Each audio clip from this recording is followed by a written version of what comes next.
Welcome back. Well, is AI the single most important tool we'll ever create, or is it the last mistake mankind will ever make? Several filmmakers wanted to find out, so they sat down with the leaders in the AI race. Take a look.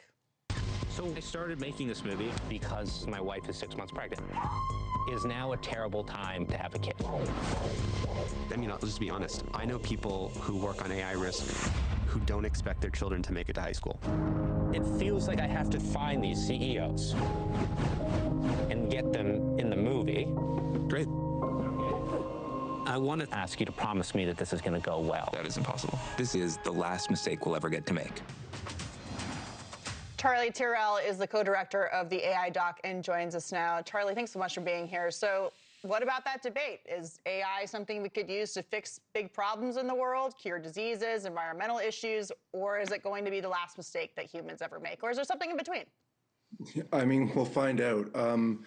You know, the challenging thing with the technology is that it is both those things. It is something that is going to give us these new capabilities that are kind of beyond our wildest imaginations in terms of health, in terms of connectivity, in terms of, you know, possibly addressing major issues like climate change. But a technology that can do that is going to have the other side of the coin, which it can do horrible things for humanity, and it can detach us from ourselves, and it can find new and fancy ways that are completely automated to destroy us.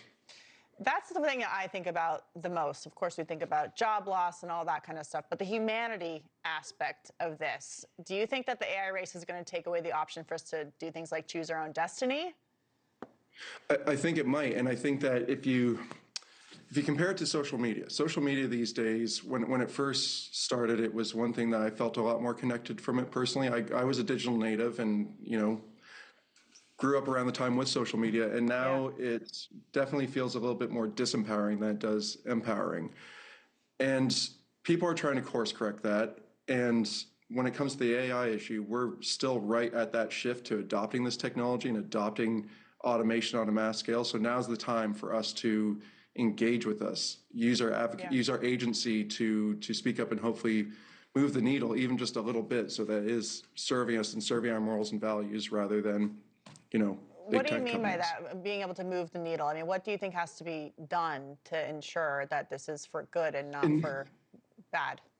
In everyone's sphere, whether you're a parent or a plumber or a teacher or a journalist, we are going to choose the ways that we adopt this technology, and we also have a voice that we can speak up to these companies to let them know how we want to use it, and to our policymakers, to our infrastructure and our systems. Right now, the way that our system is built, it isn't really capable for a technology like this. So we have to do some real kind of course correction as human beings in order to make this work.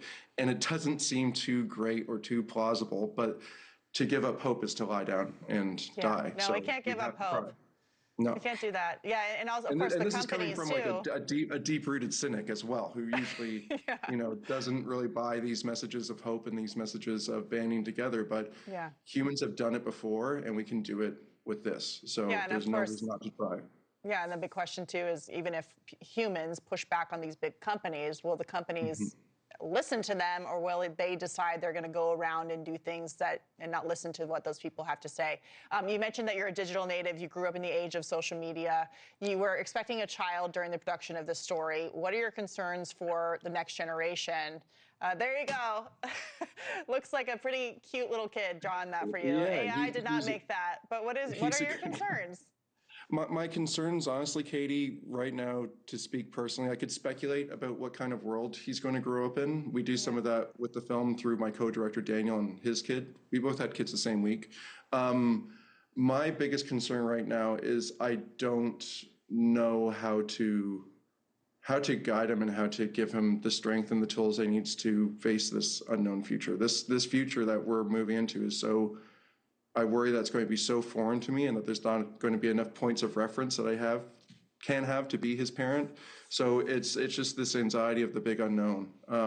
But I take a breath and go day by day, and we get out markers and color when we have moments of peace, and then we also try and figure this out together too. Well, I find that there's a lot of parents also doing the opposite, kind of a counterculture revolution where they're not doing the screens, their kids are not watching television, they're not on the internet until they're way into high school. You have these schools popping up that are going back to paper and pencil. And then, of course, there's the debate about, look, kids should go into the trades. We're always going to need plumbers. So I guess, you know, robots can take over some of that work, but we always need people to do a lot of these trade schools and all that kind of thing. But getting back to the film, what do you want people to walk away with after seeing this film? You said you're a cynic, but you have hope. And these two debates are very far apart from each other, like the worst thing ever, but the best thing ever. So what do you want people to think about when they walk away?